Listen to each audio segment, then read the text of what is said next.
बुखारी की हदीस है, अबू राफे एक यहूदी था, पक्का गुस्ताख था, अपनी लौंडियों से मुस्तफा के खिलाफ शेर, उनको कहता कौन शेर? मेरे आका दुश्मनों को माफ करते थे लेकिन गुस्ताखों को कभी माफ नहीं करते। मेरे आका ने अब्दुल्ला बिन अतीक सहाबी को चंद अंसारी नौजवान दिए कि जाओ उसका सर कलम करो।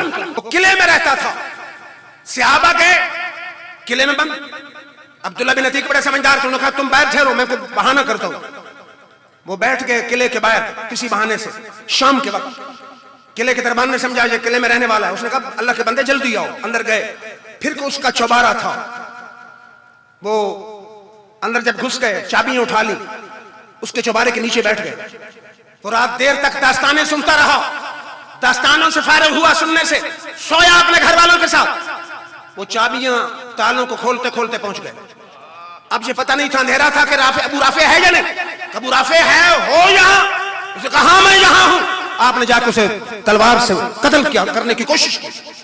फिर सोचा हो सकता है गुस्ताख बच गया हो, वहीं बैठ गए। थोड़ी देर के बाद फिर गए, अबू राफे क्या हाल है?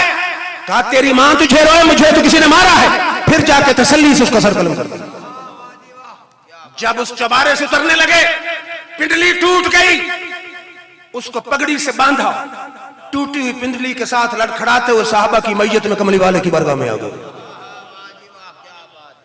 मेरे आका ने फरमाया अबू राफे को मारा हो?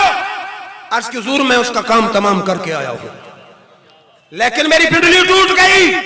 अब फर्क नोट करो अल्लाह के नबी और आम आदमी का।